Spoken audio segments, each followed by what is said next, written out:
Hello students, I am the your educator. Welcome you all on the platform of Global Online Classes. Students, तुम्ही MSCET 2026 या एक्झामची preparation करत असाल तर तुमच्यासाठी आजच्या लेक्चरमध्ये आपण सेमी कंडक्टर या टॉपिकचे most important MCQ plus PYQ question पाहणार आहोत. सेमी कंडक्टर हा इझीएस्ट त्यासोबतच मोस्ट इम्पॉर्टंट टॉपिक आहे ज्यामधून एक्झाम मध्ये डेफिनेटली प्रश्न विचारले जातात.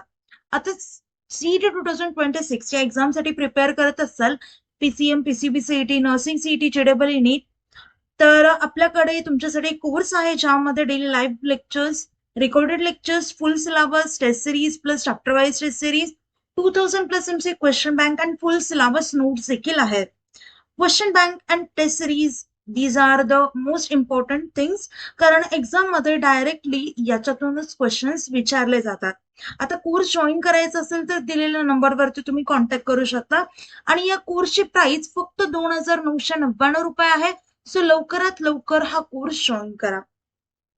चला क्वेश्चन्स कडे बोलूयात. Semiconductor has conductivity higher than conductor, lower than conductor, between conductor and insulator, 0. आता इथे करेक्ट ऑप्शन असेल option C, which is between conductor and insulator. Conductor मध्ये हाय कंडक्टिव्हिटी असते, एक्झाम्पल कॉपर, आणि इन्सुलेटर मध्ये खूप कमी कंडक्टिव्हिटी असते, लाईक रबर. आता सेमी कंडक्टर काय असतो, तर neither fully conductor nor insulator. याचाच अर्थ काय, तर इन बिटवीन, मिडल बिहेवियर असतं. आता याच्या नावात पण आहे सेमी. सेमी म्हणजे काय असतं, तर हाफ, म्हणजे मिडल बिहेवियर. त्यामुळे इथे करेक्ट ऑप्शन असेल C. Next question. At absolute zero temperature a semiconductor behaves at. Absolute zero टेम्परेचरला सेमीकंडक्टर कशासारखं बिहेव करतं. आता ऍब्सोल्यूट झिरो टेम्परेचरला no thermal energy and electrons पण नसतात, नो फ्री इलेक्ट्रॉन्स. त्याच्यामुळे सेमी कंडक्टर हा कशासारखा बिहेव करायला लागतो, तर इन्सुलेटर सारखा. त्यामुळे ते करेक्ट ऑप्शन असेल B. Next question. The conductivity of a semiconductor increases with decrease in temperature, increase in temperature, constant temperature, zero temperature. आता पहा, सेमीकंडक्टर इन्क्रीजेस, एक पॉइंट लक्षात ठेवा, जेव्हा टेम्परेचर इन्क्रीज होतं तेव्हा इलेक्ट्रॉन्स एनर्जी गेन करतात. More electrons jump to conduction back, that's why conductivity increases. त्याच्यामुळे इथे करेक्ट ऑप्शन असेल option B, which is increase in temperature. याच्या अपोजिट मेटल्स मध्ये होतं. मेटल मध्ये काय होतं, टेम्परेचर वाढलं रेझिस्टन्स वाढणार. सेमीकंडक्टर मध्ये काय होतं, टेम्परेचर वाढलं कंडक्टिव्हिटी वाढणार. Next question. The charge carriers in intrinsic semiconductor are only electrons, only holes, both electrons and holes, ions. Intrinsic semiconductor याच्यामध्ये प्युअर सेमीकंडक्टर असतं, डोपिंग नसते. ओके, हे काय काय जनरेट करतात, तर इक्वल इलेक्ट्रॉन्स प्लस होल्स दोन्ही चार्ज जनरेट करतात. Both act as charge carriers. त्यामुळे ते करेक्ट ऑप्शन असेल option C, which is both electrons and holes. Next question. Doping means, doping म्हणजे काय, adding small impurities to improve. त्यामुळे ते correct option असेल ऑप्शन बी. याच्यामध्ये दोन टाइप्स असतात, pentavalent which is N type and second one is trivalent which is P type. आता याच्यामध्ये पहा, एक वर्ड लपलेला आहे, डोप. डोप याचा अर्थच होतो की ऍड समथिंग. मग आता सेमीकंडक्टर या टॉपिक मध्ये डोपिंग याचं काय होतं, तर adding small impurities to improve conductivity. Next question. In N type semiconductor majority carriers are holes, electrons, protons, neutrons. आता पहा, इथे एन टाइप सेमीकंडक्टर काय करतो, तर हा एक डोनर इम्प्युरिटी आहे जो एक्स्ट्रा इलेक्ट्रॉन्स ऍड करतो. मेजर कॅरियर्स काय आहेत तर इलेक्ट्रॉन्स, त्यामुळे इथे करेक्ट ऑप्शन येईल option B which is electrons. आता तुम्ही एक ट्रिक लक्षात ठेवू शकता की N4 काय असतं निगेटिव्ह, मग निगेटिव्हचं काय तर इलेक्ट्रॉन्स, असं तुम्ही एक ट्रिक म्हणून लक्षात ठेवा. Next question. In P type semiconductor majority carriers are. येणार P type semiconductor, it is a accepted impurity, it creates holes, म्हणजे मेजॉरिटी कॅरियर्स काय आहे तर होल्स, त्यामुळे इथे करेक्ट ऑप्शन असेल B. Okay. Next question. Donor impurities are trivalent, pentavalent, divalent, मोनोव्हॅलंट.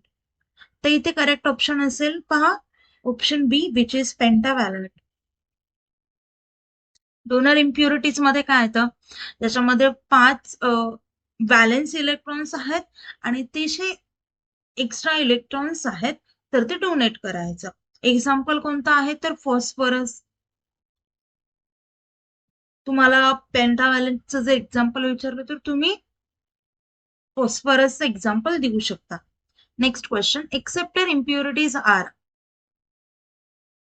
Acceptor impurities ज्याला hole create करायची गरज आहे, हॅव 3 व्हॅलेन्स इलेक्ट्रॉन्स, सो त्यामुळे इथे करेक्ट ऑप्शन येईल option B which is trivalent. Example विचारलं तर एक्झाम्पल आहे बोरॉन. एक्सेप्टर म्हणजे याचा काय अर्थ होतो तर एक्सेप्ट इलेक्ट्रॉन, म्हणजेच काय तर होल फॉर्म करताय. Next question. The energy gap of semiconductors is large, zero, small, infinite. Energy gap म्हणजेच काय तर band gap.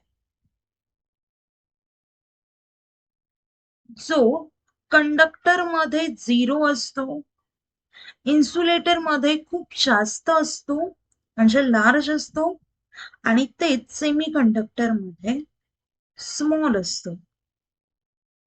That's why semiconductor conduct sometimes, त्यामुळे इथे करेक्ट ऑप्शन येईल option C which is small. Next question. A p-n junction diode conducts in forward bias, reverse bias, both, none. आता इथे correct option काय येईल तर forward bias. A p-n junction diode allows current mainly in one direction. That direction is equal to forward bias. त्यामुळे इथे correct option असेल option A. Next question. In forward bias, depletion layer increases, decreases, remains same, disappears completely. आता forward bias मध्ये external voltage opposes internal barrier, so depletion layer becomes thin. That's why correct option is B, decreases. Forward, आता एक trick लक्षात ठेवा, forward bias मध्ये easy flow असतो, म्हणजेच काय thin barrier. Next question. In reverse bias depletion layer, आता याच्या अपोजिट होणार increases. In reverse bias, external voltage increases barrier, so depletion layer becomes thicker. Next question. Barrier potential in silicon diode is approximately. आता barrier potential materials वरती depend असतं. Okay, इथे silicon डायोडचं विचारलंय तर तो असतो 0.7 व्होल्ट. बी. कळतंय. जर्मेनियमचं विचारलं असतं तर ते आहे 0.3. Next question. Barrier potential in germanium diode is, आत्ताच सांगितलं 0.3. या दोनच का सांगितलंय तर हे मोस्ट इम्पॉर्टंट क्वांटिटी आहेत. Next question. In reverse bias current is large, zero, very small, infinite. In reverse bias, almost no current flows, only leakage current. That's why correct option is option C, which is very slow. आता इथे बरेच students चूक करू शकतात आणि हा question तुमचा चुकू शकतो. मोस्ट ऑफ द विद्यार्थी 0 टिक करतात, पण असं नाहीये. व्हेरी स्मॉल येतं, कारण फक्त लिकेज करंट असतो तिथे, त्याच्यामुळे very small is the correct answer. Next question. A diode acts as amplifier, rectifier, oscillator, transistor. The diode allows current in only one direction, so it converts AC to DC. आणि त्या डिव्हाइसला आपण काय म्हणतो, rectifier. त्यामुळे correct option असेल B. Next question. Rectifier is use to convert AC to DC. आत्ताच आपण पाहिलं होतं, त्यामुळे ते करेक्ट ऑप्शन असेल option B, which is AC to DC. Next question. In half wave rectifier, output is full wave, half wave, no wave, continuous DC. Half wave rectifier uses only one half cycle. Output is pulsating DC, not smooth. त्यामुळे इथे correct option येईल option B, which is half wave. Next question. In full wave rectifier, efficiency is low, high, zero, infinite. Full wave rectifier uses both half cycles. That my correct option is option B, which is high. आता एवढं तर आपल्याला logic कळतं, trick लक्षात येते. Full म्हटल्यावरती full is greater than half, right? इथे full wave rectifier म्हटलंय, मग एफिशियन्सी सुद्धा जास्त असेल. It uses both half cycles, more output, higher efficiency. त्यामुळे ते करेक्ट ऑप्शन असेल डी. आता आपण जो कट